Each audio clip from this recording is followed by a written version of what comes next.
पण अमरकंटकला उगमच आहे, तिथून पुढे आल्यानंतर जर कुठला असेल तर जोगी टिकरी आहे.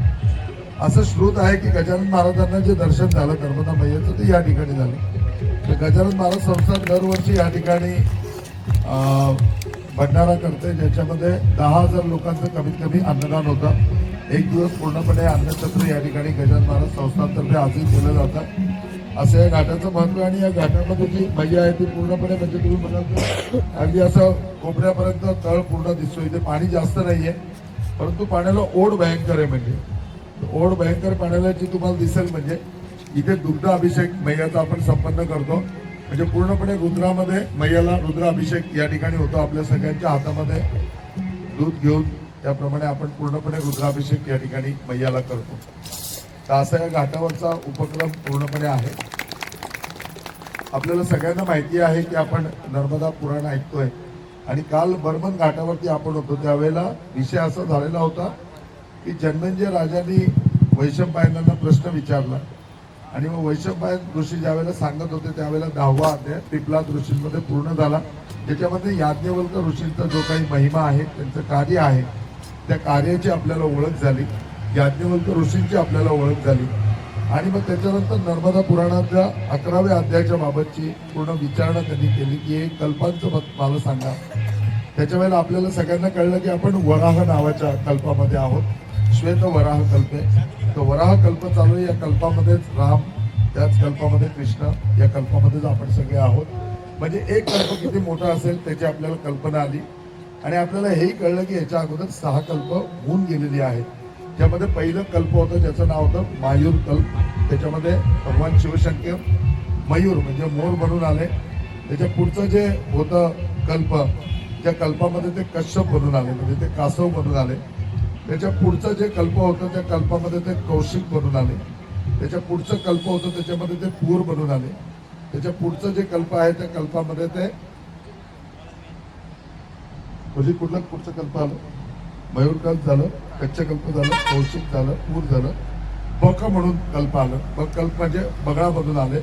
तर अशा प्रत्येक युगाच्या वेळेला हे युग चालण्याकरता किंवा जे काही शिल्लक आहे ते साठवण्याकरता भगवान शिवशंकरांनी वेगवेगळ्या रूपं घेतली, ज्याप्रमाणे त्या कल्पांची नावं काढली. आणि ज्यावेळेला ब्रह्मदेवाला रचना करण्याकरता दिली त्यावेळेला त्याच्या हातामध्ये किती कल्प दिली? टोटल कल्प काल तुम्हाला सांगितले की 31 कल्प आहे, 31 कल्प आहे.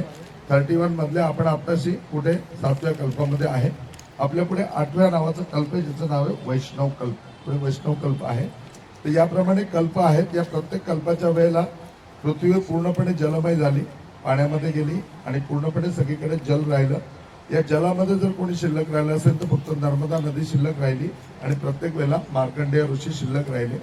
मग प्रत्येक वेळेला सृष्टीची निर्मिती होती ती आपल्याला सगळ्यांना माहिती आहे. बर्मन घाटावरती पुन्हा ब्रह्म बसले आणि सृष्टीची निर्मिती करायला सुरुवात केली. त्याच्या वेळेला सर्वात पहिले अस्तित्वामध्ये काय आलं?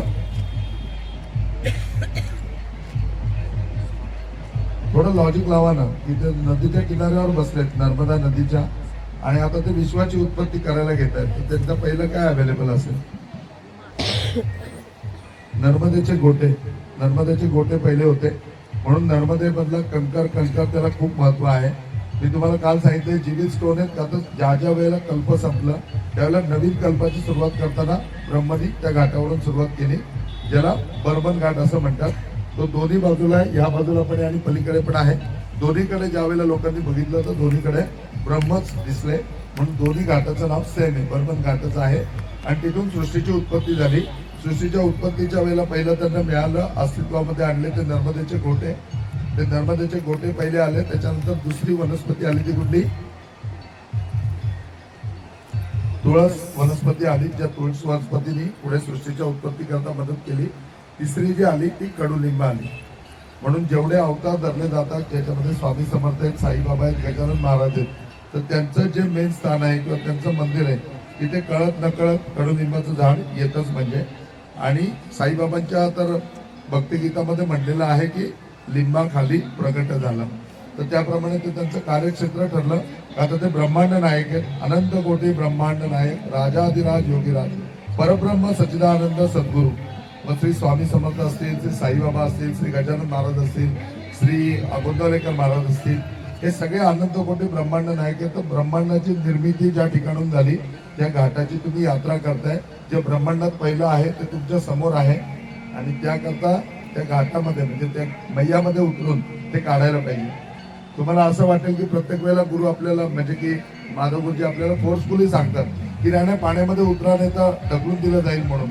ते एवढा फोर्स करतोय तुम्हाला. तुम्ही काय वेडा नाहीये, काय बालखेळ नाहीये की तुम्ही उतरलात तर मला काय 50,000 रुपये कोण आणून नाही देणार आहे. तुम्हालाही माहिती आहे मग मी एवढा फोर्स का करतोय ते आता तुम्हाला नाही कळणार. तुम्ही घरी गेलात ना की 15 दिवसांनी तुम्हाला कळेल की नर्मदेमधल्या डुबकीचा आनंद काय होता. आणि जी डुबकी आहे इथे तुम्हाला मारलेली ती तुम्हाला आयुष्यामध्ये तारते. म्हणजे तुम्हाला कदाचित वर्ष 2 वर्षांनी लक्षात येईल. त्याला आपण वाचलो तेव्हा तुम्हाला ही जाणीव सुद्धा होईल की नर्मदेमधली डुबकी कामाला आली. तुम्हाला तेव्हा का होईना पण माधव गुरुजी आठवतील आणि तुम्हाला तेव्हा का होईना साक्ष पटेल की आपण मागणा गुरु केलेला होता, आपण चांगला गुरु केलेला होता. तर नर्मदेमध्ये डुबकी मारायचं एवढं फोर्सफुली सांगतो का आता अनुभव आहे.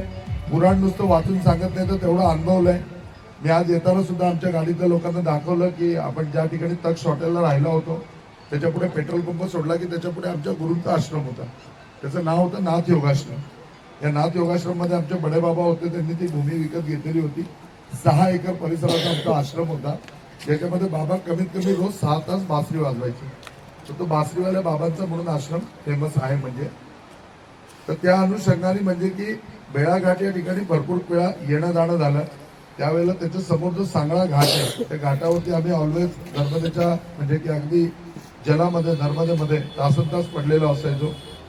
आणि या सगळ्या गोष्टी तिथून अनुभव घेतल्यात. तिथे आलेल्या परिक्रमावासियांचे अनुभव ऐकलेत.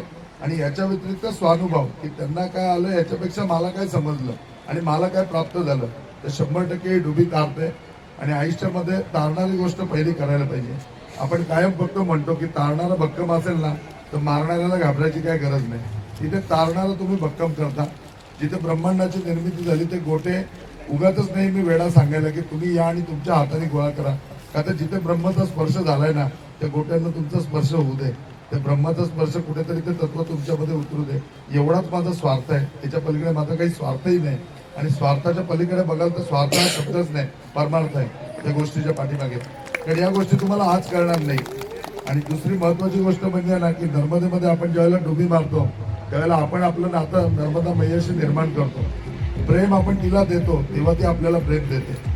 शेवटी ना घेण्याचा आणि देण्याचा व्यवहार आहे. तुम्ही जेवढं द्याल ना तेवढंच तुम्हाला जास्त परावर्तित करून द्याल. कारण ती आई आहे, ती मैया आहे आणि ती 100% तारते. म्हणजे तिचं अस्तित्व आयुष्यामध्ये खूप म्हणजे खूप इम्पॉर्टंट आहे.